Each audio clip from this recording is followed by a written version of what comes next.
দিনটা মনের বিদায়ের হলেও গলায় নিয়েছিলাম ঢোল। আজ খুশির দোল। আমরাও রং মাখামাখি করে নিয়ে নেতা নেত্রীদের মতো পাল্টে নিয়েছিলাম ভুল। চষে বেড়ানোর জন্য বেরিয়ে পড়েছিলাম তিনজনে। প্রভুর নাম নিয়ে প্রণাম করে এলাম দুর্গাপুরের ইস্কনে। তারপর ঢুকে পড়লাম এক সাংস্কৃতিক অনুষ্ঠান দেখতে পেয়ে। আমরা কিন্তু কেউ ভাং খেলিনি, দোল খেয়ে। ডোলে ডোলে ঘষে ঘষে সমস্ত কালার ফ্রেশ হয়ে বসে পড়লাম করতে দুপুরের আহার।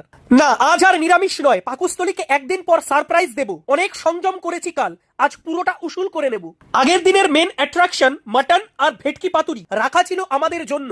পাতে পড়তেই গোগ্রাসে গিলে চললাম, চিত্ত হলো ধন্য। কে জানি কে নিয়ে নিয়েছিল, মাঝে জুতো পাচ্ছিল না জামাই। আমি বলেছিলাম জুতো ঠিক পেয়ে যাবে, আগে ছাড়ো তোমার কিছু কামাই। একটু খোঁজাখুঁজি করলে তোমার টাকাটা খুঁজতো না আজকে।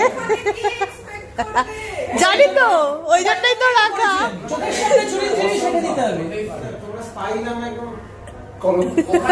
এসে গেল বোনকে বিদায় দেওয়ার সময়। জুতো পেতে যা দিয়েছিল, আশীর্বাদ পর্বে তার থেকে বেশি উঠে এসেছিল মনে হয়। না, দুঃখের কথা বলবো না, আবার ফিরে আসা হোক আনন্দের। প্রতিটা প্রেমের সম্পর্ক এভাবেই পূর্ণতা পাক, কারণ হাত ধরা মানুষটা তার একান্ত নিজের পছন্দের।